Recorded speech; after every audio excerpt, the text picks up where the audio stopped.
This is News 3 Now at 6.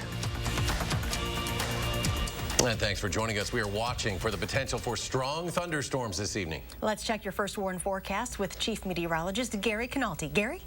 Charlotte, so far everything has stayed below severe limits, but we're watching some more thunderstorm development over the last hour. Let's start out by taking a look at the alert day that we have in the forecast for this evening for the possibility for stronger to perhaps isolated severe thunderstorms that could produce hail and high winds. Can't even rule out an isolated tornado, although the threat right now seems to be pretty small. One strong thunderstorm is located south of Madison, right along Highway 14 south of Oregon. That storm heading to the northeast could be producing some small hail. Right now it's heading toward the town of Dunn by about 6:12. Also a strong thunderstorm up around just north of Camp Douglas heading toward Necedah. That storm also capable of producing some small hail as it moves eastward at about 30 miles per hour and will be around Necedah by about 6:16. High resolution radar shows those thunderstorms in southern Dane County and also a couple of little narrow lines of showers and thunderstorms that may develop over the next couple of hours, but it's going to be a very tight window of time because those storms are in an area where temperatures are in the 60s. Notice north and east of Madison, those temperatures drop off, and that will weaken the storms once temperatures start to cool down. So expect the thunderstorms to end after this evening. Showers may continue overnight with some patchy fog, and tomorrow will be a windy and cooler day with scattered showers and highs only in the lower 50s. We'll keep an eye on the severe weather threat and update you in a few minutes in the newscast. Gary, thank you. The Evers administration asking the state Supreme Court to throw out a lawsuit the legislature filed last week. That suit seeks to block the extension of the safer at home order. Amy Reed joins us live to explain what the administration wants the courts to consider here. Amy? The response DHS filed today cites 4.5 pages of cases and 1.5 pages of statutes that serve as precedent for why it says that Secretary-designate Andrea Palm was right in extending the order. The response says that we are in a once-in-a-century pandemic that has caused all three branches of government to take extraordinary action, and it cites laws on the books that give powers to administrative agencies during times of crisis. The legislature argues these statutes don't give this broad of authority, and they should be part of the decisions. DHS argues that procedure would take longer than the virus allows. It will be up to the court to decide which interpretation the state will have to use going forward. In a statement today, Evers supported his administration, saying the lawsuit puts lives at risk and, quote, if legislative Republicans want to be involved in the state's response to this pandemic, they should stop sitting on the sidelines and start working to find solutions to help farmers, small businesses, and workers. Also today, multiple groups submitted filings to the court to join the lawsuit in one way or another. The Milwaukee Teachers Education Association, Madison Teachers, Inc., SEIU, Healthcare Wisconsin, and Amalgamated Transit Union Local 998 argue they have an interest in this case because the outcome could send their workers back to work and put them at risk of infection. The people who deserve a seat at the table are the people who are directly affected by this pandemic. And that's the frontline workers who are represented by these unions. And we're going to do our best to ensure that they get to be heard. The court denied their motion this evening, but other groups, including some small businesses and a business advocacy organization the Wisconsin Institute for Law and Liberty is representing, were able to submit a brief saying they agree with the legislature. They say continued closure has been damaging to their businesses and that Palm had no authority to do it. The court has not made an official decision to even accept this case, so this is still developing. We'll keep you updated as we learn more. Amy Reed live at the state capitol. Amy, thank you. Wisconsin health officials are reporting 301 coronavirus deaths in the state. Now, that is up 18 deaths from yesterday. There are more than 6,300 confirmed cases in Wisconsin. Meanwhile, over 3,000 people in the state have recovered from the illness. More than 50 people who voted in person or worked the polls during the state's primary election on April 7th have now tested positive for COVID-19. DHS says in total there are 52 cases potentially linked to Election Day. Wisconsin Emergency Management says several of those people also reported other possible exposure. New at 6, the Grant County Health Department says they spent the past weekend doing, quote, aggressive screening for COVID-19 at Orchard Manor. That's a county-run long-term care facility. Last week, we told you that 17 staff or residents at Orchard Manor had tested positive for coronavirus. Grant County Health Department says 240 people were tested this past weekend. They now have 19 residents who have tested positive and 8 8 staff members. They say the staff members who tested positive are isolated at home. Democratic Party of Wisconsin will hold its state convention online. That'll happen on June 12th. Wisconsin Public Radio reporting the decision comes a week after the state Republican Party told members it was pushing back its state convention 2 months to July. The Democratic National Convention is still scheduled for August in Milwaukee. So far, organizers are still planning an in-person event. Well, here's some good news for anyone starting to feel a little stir-crazy. Several state parks are about to reopen. But there are some new rules in place. Amanda Quintana shares what we can expect. Yes, one important thing, you will want to make sure you go to the bathroom before going on that hike. That's because all public bathrooms at state parks will be closed. Starting Friday, 34 of the 40 parks that closed April 10th will reopen. That includes some of our favorites like Devil's Lake and Governor Nelson. But things are changing. To minimize overcrowding, parks will have to limit the amount of people inside to about 75%. We're told staff will monitor park entrances and may need to temporarily shut down until crowds thin out. We're going to count on our park visitors to pay very close attention to social distancing. And part and parcel to having this capacity limit as to our parks will begin to make it easier for folks to do that without having to excuse individuals for the parks. Again, we want to remind you, bathrooms will not be open, neither will playgrounds, observation towers, and visitor centers. Campgrounds will also stay closed until May 26th. DNR wardens and park staff will also be out enforcing social distancing. As for the parks that remain closed, like Pewett's Nest, we're told their layouts make it too hard to follow social distancing guidelines. Amanda, thank you. UW Health is sharing stories of their employees who have been crucial in this fight against coronavirus. They are giving a shout out to employees at the blood bank. UW Health says they've been instrumental in a nationwide program to investigate whether blood plasma from people who have recovered from COVID-19 could be used as a potential treatment method.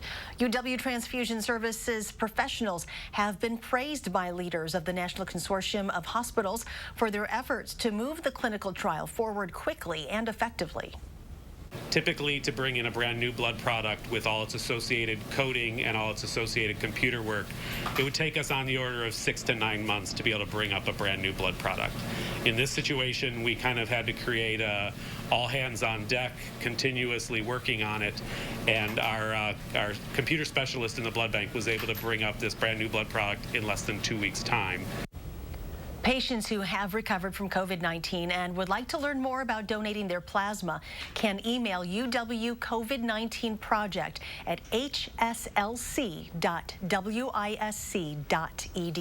Out of Wisconsin's more than 6,000 positive cases of coronavirus, 178 of them come from Rock County. And our Rock County reporter Adam Duxter spoke today with a Janesville woman who tested positive about what she wants others to know. Adam? Yeah, Eric, Tina Aldrich says she hopes by sharing her story that those in Rock County understand the severity of coronavirus, but also its presence right here in town. Blackhawk Tech instructor Tina Aldrich says she felt she was doing everything right. I was washing down keyboards. I had masks in my room in case anybody wasn't feeling well or coughing, they could have one. In fact, since school ended for spring break on March 6th, she says she hasn't left home in an attempt to avoid coming into contact with someone who has coronavirus. I was over the top with everything. I mean, I think my husband thought I was a little crazy, but I was super cautious. But on Monday, April 13th, just more than 2 weeks ago, a fever, the chills, and chest pain. I was so sick, I just don't even, it's like, okay. I was really sick. I wasn't coherent. I couldn't breathe. The next day, a drive-through test and a call to the hospital, which told her she couldn't be admitted unless her test was positive. The problem being, those results wouldn't come through for days. I was crying and coughing and hyperventilating, and it made my chest worse. 2 weeks later, and Aldrich says life is just now beginning to get back to normal. Now she's hoping her story will show people just how serious the virus is. Know that it can happen even when you're not out and about. You know, just little things can happen. Aldrich shared her story on Facebook and in a note with her church and says the number one thing people have told her is that she's the first person they know that has gotten coronavirus. She says now her main concerns are for her parents and the rest of her family. Adam Duxer reporting live for us. Adam, thank you. Developing tonight, the Columbia County Sheriff's Office has identified another woman who allegedly helped 2 inmates escape. Detectives say 46-year-old Catherine Woodrick of Madison picked up Thomas Deering and James Newman after their escape from Columbia Correctional Institution earlier this month. She's accused of driving the vehicle that picked them up from the point at Piggly Wiggly. Woodrick was arrested today with the help of Madison police and faces 2 counts of party to the crime of escape. 46-year-old Holly Zimdahl is also facing party to escape charges. She worked in the kitchen at CCI. Last week, a judge set her bond at $10,000. Officials say additional arrests are possible. New at 6, police have arrested a 15-year-old in connection to a shots fired incident yesterday afternoon on Madison's southwest side. It happened on Lumley Road near Seminole Highway in the Beltline. Police say the suspect was on foot when he shot at an occupied car several times. That car was found with several bullet holes. Police say one of the bullets entered through the back window and traveled between the driver and passenger, missing them by just a few inches. Police say the 15-year-old was found with a handgun in his pocket. Next at 6, a local chef helping feed children in an early learning program needs your help. We'll share how you can help Reach Dane get meals to families and how a 7-year-old girl is stepping in to help. We'll be right back.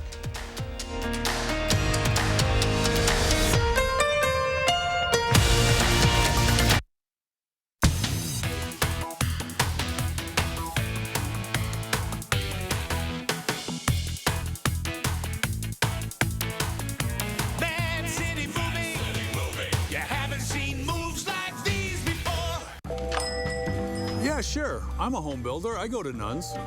Why? Well, my clients love them because they have all those fancy schmancy carpets. You know, like those Smart Strand ones from Karastan that are just astonishingly soft to the touch. I'm more of a concrete floor guy myself. That fluffy stuff just doesn't do it for me. But hey, my clients, they love this fancy schmancy Karastan carpeting. So we go to Nuns. Nuns. Kitchen, bath, and flooring.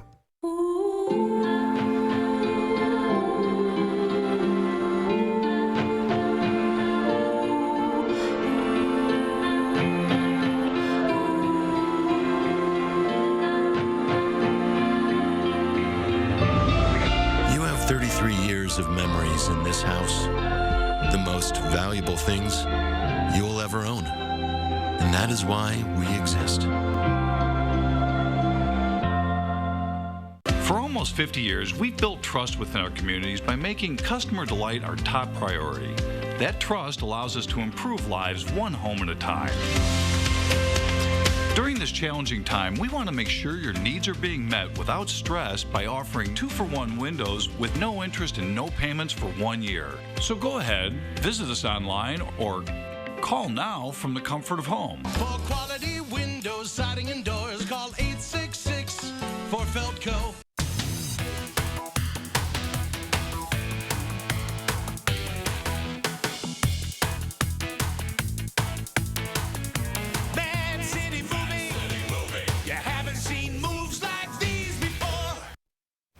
Event planners in Middleton are cautiously optimistic that the 57th Annual Good Neighbor Festival will go on as scheduled in August.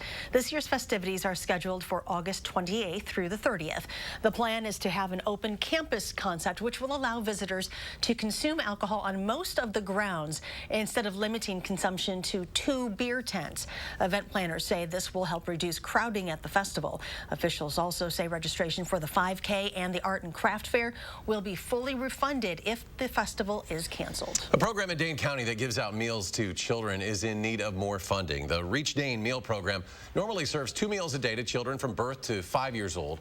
Since the pandemic, they've asked for volunteers to hand out those meals. Local chef Dave Heidi and over 70 volunteers have been assembling and delivering over 3,800 meals a week to children. But they only have funding for 3 weeks of meals, so they're asking for donations.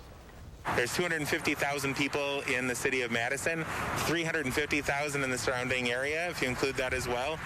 We only need to raise $75,000. If someone can chip in 50 cents, if every person chipped in 50 cents, would more than meet our funding goal, and we could help get meals out to all these kids in need. Now, the Reach Dane program serves over 180 families in the surrounding Madison area. If you'd like to donate, head to littlejohnsrestaurant.com. And a 7-year-old Madison girl is doing something good, hosting a virtual lemonade stand to help support that restaurant and Reach Dane. And since the fundraising goal has been reached, there is a new perk. We have reached our $800 goal, and that's a lot. I'm happy that you guys contributed, and so our new goal is $1,500, and if you get that goal, we're gonna have a puppy at our lemonade stand that you can pet. So I hope that you can. That is so worth it. And that is Morgan Marsh McGlone, and she is raising money for Little John's, the Pay What You Can restaurant that takes excess food from grocery stores and turns it into affordable, chef-quality meals. Anyone who donates gets a coupon for a free lemonade to be redeemed later. And if you'd like to help, we have information on channel3000.com. Just search virtual lemonade stand, and let's try to get you to pet the little puppy. Yeah, you sold me on the puppy there. If you're in a position to give right now, there's also an opportunity to help victims of an apartment fire in Madison's southwest side earlier this month. More than 70 people were displaced by the fire on Muirfield Road. Damages were estimated to be $750,000. Residents have been staying at local hotels and getting access to meals thanks to the Red Cross. A volunteer coordinator at Good Shepherd Lutheran Church, along with an insurance consultant who works in the neighborhood, have set up a GoFundMe page to help residents recover. Still have a long ways to go, but we're working our way there. Last weekend, Pizza Ranch in Verona stepped up and made available 10% of all sales for Saturday. Along with every order over $25, they received, the families received a free meal. They've raised almost $2,000 so far, but the goal is $25,000. We have information to donate on channel3000.com. Coming up in sports, a local high school girls basketball team gets some recognition for all of their hard work this season, even though it was cut short.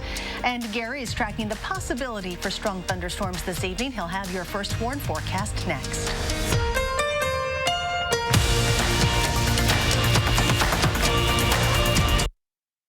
Wells Asphalt Paving, expert paving for over 40 years. Now offering $250 off your asphalt paving project. For residential and commercial, from new construction to replacements. Call today and save at Wells Asphalt Paving. Attic Angel Community has earned a reputation as the one and only. But what's so memorable to the people who live here? It's good local heart. Interesting friends. The view from my window. Continuing education. The food. The amazing art studio. Happy hour. There are many reasons to love Attic Angel Community, but there's just one Attic Angel. My dog wants a yard. Love it. And another dog. Have you looked at houses yet? Not yet. But that's good. I learned from Summit that it's better to start with a pre-approval anyway. Right. Yeah.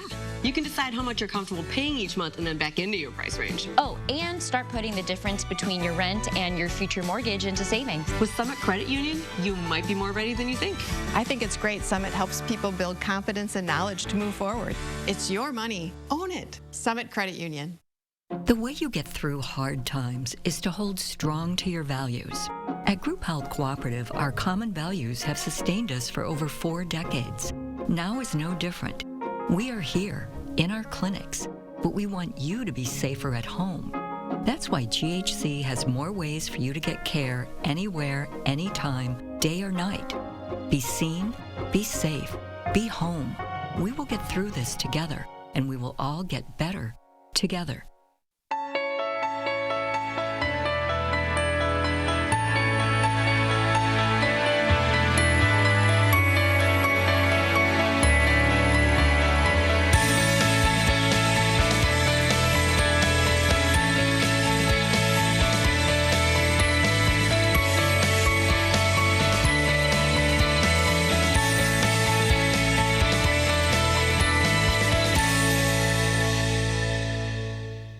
Wells Asphalt Paving, expert paving for over 40 years.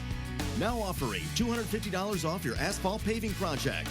For residential and commercial, from new construction to replacements. Call today and save at Wells Asphalt Paving.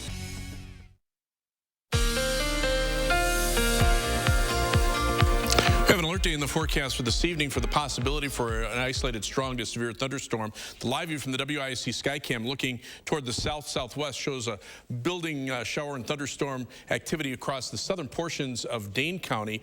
We're seeing some of these cells here. Looks like one strong cell around Fitchburg, another one just to the south of Stoughton. These are moving toward the northeast at about 30 miles per hour or so. Storm track on the stronger cell here just to the east of the town of Rutland. We'll take it up toward Dunkirk by about 619. Farther to the north, a couple of stronger thunderstorm cells, one just to the south of Camp Douglas, to the northwest of Boston, right along I-90-94, heading to the northeast, another one north of Necedah as far as the storm track is concerned. These storms right now mainly capable of producing some small hail and perhaps some heavy rain with some localized flooding. As far as the storm track, this brings it into the Boston, New Lisbon, Union area by about 625. Wider view across southern Wisconsin shows these showers and storms have built up over southeastern Dane County, now heading into Jefferson County. A couple of lines of showers and thunderstorms to the west. They just haven't been able to get organized. And the problem here is that some of this area has already been worked over by some showers that have moved through previously and cooled the air down a little bit. So that's lessening the severe weather threat. So we'll have to see how long that continues. Future radar shows these showers and storms weakening as they push eastward. So if we do see severe weather, the best threat probably going to be in about the next hour or two. Once we start getting past sunset, the atmosphere starts to cool down a bit, and that will start to lessen the severe weather threat. You can see the Storm Prediction Center has a slight risk of severe thunderstorms south of Madison, a marginal risk to the north, but at least at this point, I think the highest severe weather threat will be farther to the south in eastern Iowa and parts of western Illinois, where temperatures have been in the 70s. They've had some sunshine. The atmosphere has been able to rebound a little bit over there. As far as the threats are concerned, hail, perhaps some small to hail to the size of quarters, and then also the potential for some high winds. There's an outside threat of a tornado. The highest threat is going to be down across northern Illinois, and you can see a visible cloud track, how we've had cloud cover for much of the day. A little bit of sunshine has destabilized the atmosphere a little bit, but once this cold front to the west comes through, that'll put the end to the severe weather probably by about mid to late evening. So on future track, you can see these showers and storms moving eastward.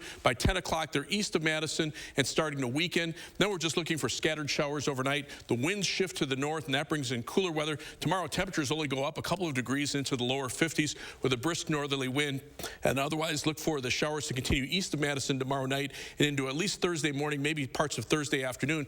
West of Madison, there's more sunshine. So on Thursday, high temperatures could be in the 50s over eastern portions of Dodge and Jefferson County, and then out toward the Mississippi River, temperatures could be in the middle 60s. For tomorrow, look for a high temperature in Madison of about 52 degrees with those scattered showers. 7 to 10 day forecast does call for milder weather for the weekend. Upper 60s for Friday and Sunday, and low 70s for Saturday. Just a slight chance of showers in there. Better rain chances in the middle of next week as temperatures cool back down into the 50s for a couple of days.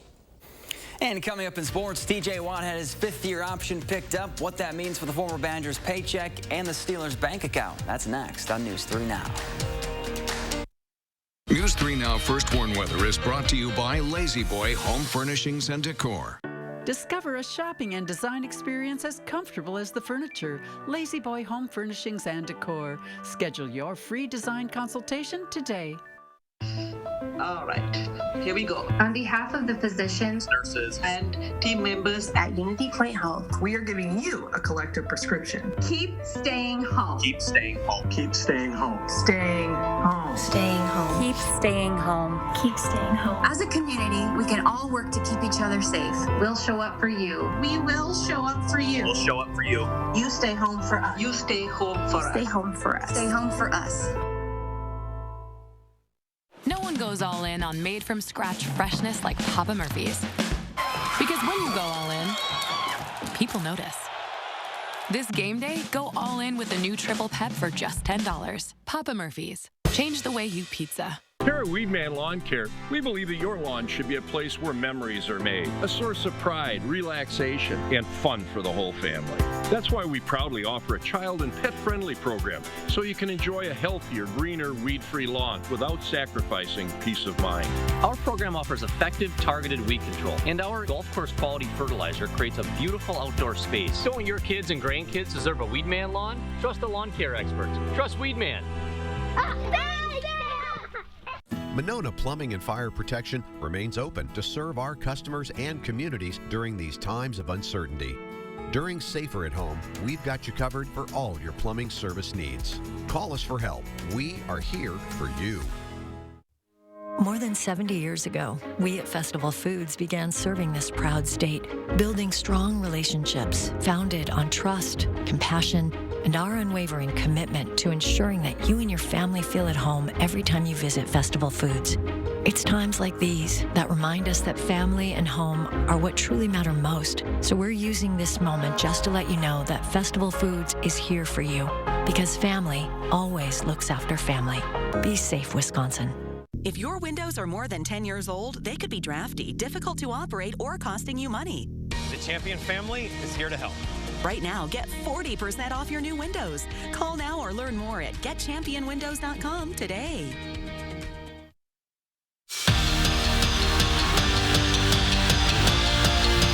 This was supposed to be Middleton's year to win it all. They entered the girls' state basketball tournament on a 20-game win streak. They were the #1 seed in the tourney, and then everything got canceled. But there was a happy ending. The Cardinals did end up winning it all, at least virtually. The City of Middleton Common Council declared the team Wisconsin's virtual state champs for the 2020 season, and there's even a resolution, so you know. I'm sure that we much would rather played the games and stuff like that, but you know, the girls had a great season. They did a tremendous job, and just to be recognized as virtual champs it's a nice little thing. We got to do a Zoom with like the city council, and like that was really cool because obviously like everybody on the team was super excited, but then like seeing other people we didn't even know like be excited for us was really cool to see too. In the least surprising news out of the NFL, the Steelers picked up T.J. Watt's 5th-year option on his rookie contract, which is okay news for the former Badger, but even better news for Pittsburgh. The Steelers will actually save money on him, even though his 2020 salary will be around $10 million compared to this year's $1.7 million. So far in his career, Watt has 34.5 sacks, 15 forced fumbles, and 2 trips to the Pro Bowl. Good news for Aaron Rodgers. Allen Lazard has signed his exclusive rights tender with the Packers, meaning his #2 wideout is officially staying in Green Bay. Last season with the Pack, Lazard caught 35 passes for 477 yards and 3 touchdowns.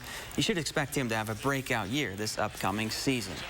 And what a couple of days it's been for Zach Bond. First, the former Badger linebacker was taken in the 3rd round of the NFL draft by the Saints, and now he's got a new number. Bond will don 40 instead of his normal 56 because 5'6" is taken by Demario Davis, who told Bond on Twitter he's not going to negotiate a price for the number because he wants the rookie to save his paycheck. So veterans looking out for rookies, kind of like you look out for me, That's right? what I do, try to save money like Zach's going to save. Don't spend it all in your first year, especially on a jersey. Zach, thanks. All right, let's touch base with Gary for a final check of our forecast. Hi, Gary. Hi, we're watching some stronger thunderstorms over parts of southeastern Dane County around Stoughton over toward Edgerton. Right now, these are heading through this town of Stoughton by about 6:31. A little wider view, some storms up to the north as well. So we'll keep an eye on these over the evening. Right now, they're below severe limits. All right, Gary, thanks. Thanks for joining us for News 3 Now at 6. We'll see you back here 9 at 10. Have a good one.